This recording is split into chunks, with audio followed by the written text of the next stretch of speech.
अहिलेसम्मको प्रगतिलाई हेरेर अनुमान लगाउने हो भने 2084 सालसम्ममा नेपालले पहिलो एक्सप्रेसवे पाउनेवाला छ। Kathmandu Terai fast track. बाराको निजगढदेखि ललितपुरको खोकनासम्म फैलिएको यो एक्सप्रेसवेले काठमाडौँदेखि तराईसम्मको डिस्टेन्स घटाउने मात्र नभएर यसले पुरै नेपालको इकोनोमी र यहाँको ट्रान्सपोर्टेसन इन्फ्रास्ट्रक्चरमै एउटा म्यासिभ रिभोल्युसन लिएर आउँछ। देशको भौगोलिक अवस्थाका कारण तराई क्षेत्र हुँदै पूर्वको काकरभिट्टादेखि पश्चिमको महेन्द्रनगरसम्मको इस्ट वेस्ट हाइवे नेपालको मुख्य कोरिडोरको रूपमा रहेको छ।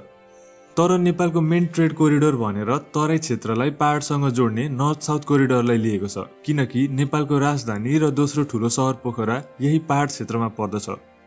काठमाडौँलाई तराईका अरू ठुला सहरहरूसँग जोड्ने हाई क्लास रोड नभएका कारण यही एउटा हाइवेले सबै ट्राफिक धानिरहेको छ, नारायणघाट मुङलिन हाइवे, जसले काठमाडौँसँगको सबै आयात निर्यातमा मद्दत पुर्याइरहेको छ। बर्खाको समयमा पहिरोले या अरू कुनै समस्याका कारण यो रुट बन्द भयो भने इन्डियाबाट या तराई क्षेत्रबाट आउने ट्रक्सहरूका लागि काठमाडौँसँगको कनेक्सन नै कट अफ हुन्छ। यो समस्या इतिहासमा नदेखिएको भने होइन। आजभन्दा केही वर्ष अगाडि कृष्णभिरमा पहिरो जाँदा पृथ्वी हाइवे बन्द भएको थियो र 2 हप्ताका लागि काठमाडौँसँगको कनेक्सन नै कट अफ भएको थियो। त्यो बेला काठमाडौँमा 2 हप्ताका लागि ब्लकेडकै स्थिति देखा परेको थियो। तराई क्षेत्रलाई काठमाडौँसँग जोड्ने 3वटा हाइवेहरू छन्। एउटा पूर्वबाट बीपी हाइवे, हेटौडाबाट त्रिभुवन हाइवे र पश्चिमबाट नारायणघाट मुङलिन हाइवे। बीपी हाइवे र त्रिभुवन हाइवे एकदमै घुमौरो र साँघुरो भएका कारण यहाँ ठुला ट्रक्स र बसहरू कुद्न बन्द गरिएको छ। माइक्रो भ्यान, मिनी ट्रक्स र ससाना गाडीहरूका लागि अरू हाइवेको विकल्प भए तापनि ठुला ट्रक्स र बसहरूका लागि भने नारायणघाट मुङलिन हाइवे नै एउटा मात्र विकल्प हो। र यो समस्याको समाधानका लागि तराई क्षेत्रलाई काठमाडौँसँग जोड्ने एउटा एक्सप्रेसवेको आवश्यकता परिरहेको थियो। यो एक्सप्रेसवे बनाउनु पर्ने अर्को कारण के पनि हो भने काठमाडौँभित्रको पपुलेसन डेन्सिटीलाई घटाउन र त्यहाँको पल्युसनलाई पनि न्यूनीकरण गर्नुपर्ने थियो। आइक्यू एयरको एयर क्वालिटी डेटा हेर्दा विश्वभरबाट पोल्युटेड सिटिजको र्याङ्किङमा Kathmandu one of the most polluted सिटिजको लिस्टमा पर्छ। पछिल्लो केही वर्षमा त पटक पटक एयर क्वालिटी इन्डेक्सको टपमा आइरहेको छ। यो सबको कारण भनेको यहाँको पपुलेसन डेन्सिटी नै हो। सेन्ट्रल ब्युरो अफ स्ट्याटिस्टिक्स 2021 को रिपोर्ट अनुसार ललितपुर र भक्तपुरलाई छोडेर काठमाडौँको पपुलेसन मात्र हेर्ने हो भने पनि 20 लाख भन्दा बढी छ। अझ बाहिरबाट आउने स्टुडेन्ट्स र व्यापारीको पपुलेसनलाई जोड्ने हो भने त यो नम्बर अझ धेरै हुन जान्छ। यत्रो पपुलेसनको आवत जावतलाई सपोर्ट गर्ने यहाँको सवारी साधनको चाप पनि त्यति नै धेरै छ। यो सवारी साधनबाट निस्किएको धुवा र धुलो हावामा गएर मिसिन्छ।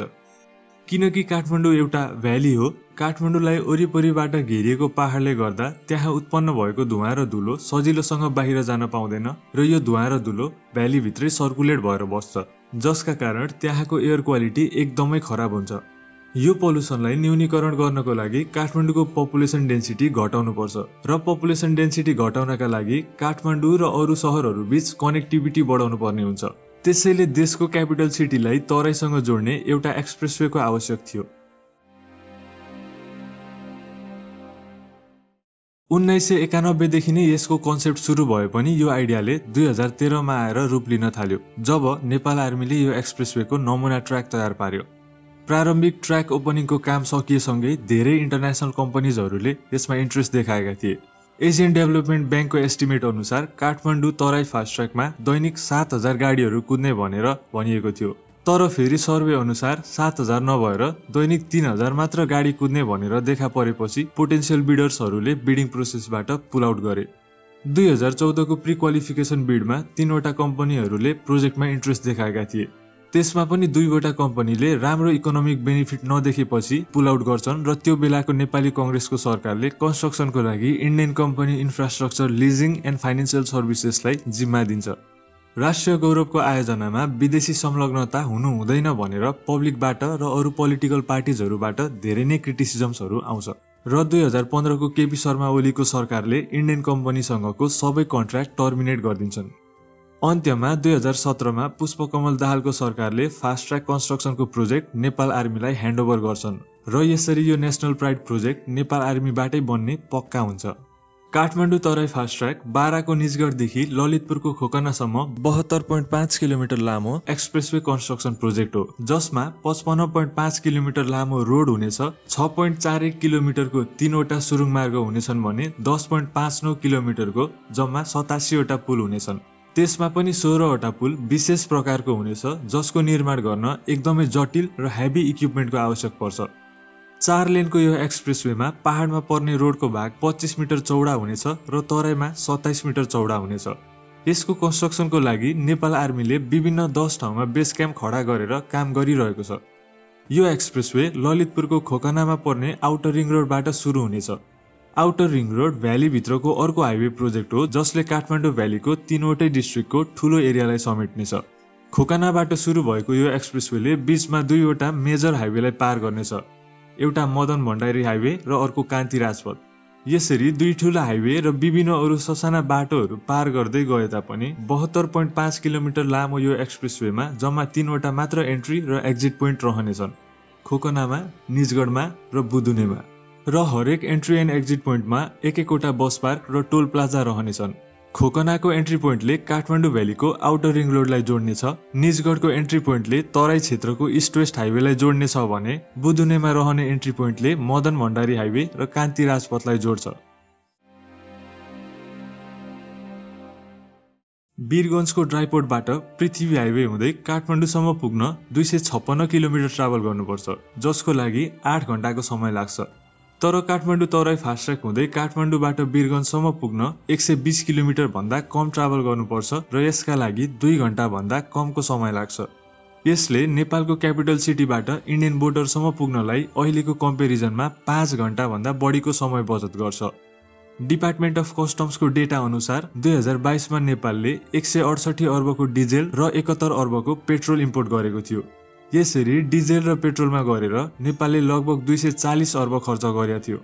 तर काठमाडौँ तराई फास्ट ट्र्याक बनिएसँगै नेसनल फ्युल कन्जम्सनमा 20% सम्म गिरावट हुन्छ भनेर अनुमान गरिएको छ।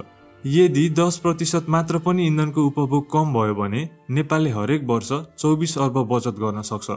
यति मात्र होइन, नेपालको टोटल इन्डस्ट्रिजहरू मध्ये 68% इन्डस्ट्रिजहरू बागमती प्रदेशमा छन्। एग्रिकल्चरदेखि लिएर energy, commerce, construction, manufacturing, education, financial सर्भिसेसहरू गर्दै बागमती प्रदेशमा लगभग सबै इन्डस्ट्रिजहरू छन्। फास्ट ट्र्याकले यी इन्डस्ट्रिजहरूलाई नयाँ मार्केटको एक्सेस दिन्छ, जसले गर्दा यहाँको लोकल इन्डस्ट्रिजहरूलाई व्यापार गर्न, उत्पादन बढाउन र नयाँ टेक्नोलोजी भित्र्याउन प्रोत्साहन गर्छ। यसले काठमाडौँ भ्यालीमै मात्र केन्द्रित नभएर इकोनोमिक एक्टिभिटिजलाई बागमती प्रदेशभरि र देशभरि नै फैलाउन मद्दत पुर्याउँछ। यति मात्र होइन, काठमाडौँ तराई फास्ट ट्र्याकले पर्यटन व्यवसायमा पनि ठूलो मद्दत पुर्याउँछ। नेपाल टुरिज्म बोर्डको डेटा अनुसार 2023 को पहिलो 2 महिनामा नेपालले 1,20,000 भन्दा बढी पर्यटक भित्र्याउन सफल भएको थियो। त्यसमा पनि फेब्रुअरी महिनामा मात्र 73,255 पर्यटकहरू भित्रिएका थिए। यो सबै डेटा त्रिभुवन इन्टरनेसनल एयरपोर्टबाट आउने पर्यटकको डेटा हो। एयरपोर्टमा हुने हेभी ट्राफिकका कारण अझै धेरै पर्यटकहरूलाई नेपाल आउन समस्या भइरहेको छ। तर फास्ट्र्याकले गर्दा काठमाडौँ तराईको कनेक्टिभिटी बढेसँगै इन्डियन टुरिस्ट र इन्डियाबाट आउने अरू इन्टरनेसनल टुरिस्टहरूका लागि रोडको थ्रु ट्राभल गर्ने अर्को विकल्प प्रदान गर्छ। यसरी फास्ट्र्याकले इन्डियाबाट आउने पर्यटकलाई रोडको एक्सेस दिन्छ र यसले टिआइएमा हुने हेभी ट्राफिकलाई न्यूनीकरण गर्न मद्दत पुर्याउँछ। फास्ट्र्याकले नेपाललाई मात्र नभएर हाम्रा छिमेकी देशहरूलाई पनि फाइदा पुर्याउँछ र यी देशहरूबाट नेपालले राम्रो फाइदा लिन सक्छ। इन्डियाबाट छुटेको कार्गो सिपलाई चाइनाको सबैभन्दा नजिकको पोर्टसम्म पुग्नलाई 14 दिनदेखि 24 दिनसम्मको समय लाग्छ। काठमाडौँ तराई फास्ट्र्याक बनिएसँगै इन्डियालाई चाइनासँगको व्यापारका लागि नर्दन रोड खुल्नेछ, जसले 24 दिन लाग्ने कार्गोलाई 7 दिनभन्दा कमको समयमा इन्डियाबाट इस्टर्न चाइनासम्म पुर्याउन सकिन्छ। तर यसका लागि काठमाडौँलाई केरुङसँग जोड्ने एउटा रेलवे नेटवर्कको आवश्यक पर्छ। यसरी दुई छिमेकी देशहरूको आयात निर्यातमा नेपाललाई एउटा ट्रेड एन्ड ट्रान्जिट हबको रूपमा विकास गर्न सकिन्छ। यो फास्ट्र्याक कन्स्ट्रक्सन प्रोजेक्ट जति ठुलो छ, यसको इन्भाइरोमेन्टल च्यालेन्जेसहरू पनि त्यति नै ठुलो छ। यो प्रोजेक्टको इन्भाइरोमेन्टल इम्प्याक्टलाई 2 भागमा बाँड्न सकिन्छ: निर्माणको क्रममा देखिने इन्भाइरोमेन्टल इम्प्याक्ट र निर्माण सकिएपछि अपरेसन फेजमा देखा पर्ने इन्भाइरोमेन्टल इम्प्याक्ट। निर्माणका लागि आवश्यक सवारी साधनबाट निस्किएको धुवा र धुलो, त्यसैगरी सुरुङ खन्ने क्रममा ब्लास्टिङ गर्दा र जमिन उत्खनन गर्दा उत्पन्न हुने धुवा र धुलोले त्यहाँको एयर क्वालिटीलाई त घटाउँछ नै, सँगसँगै जंगलका वनस्पति र जीवजन्तुलाई पनि यसले नराम्रो असर पारिरहेको छ। यसरी नै अपरेसन फेजमा झनै नयाँ समस्याहरू देखिन थाल्छन्।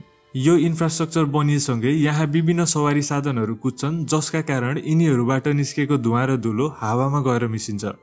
यसैगरी यो इन्फ्रास्ट्रक्चर बनिएसँगै यसको आसपासमा मानव बस्तीहरू विस्तार हुन थाल्छ र यो मानव बस्तीले वन क्षेत्र अतिक्रमण गर्दै जान्छ र बिस्तारै वन विनाश हुन्छ।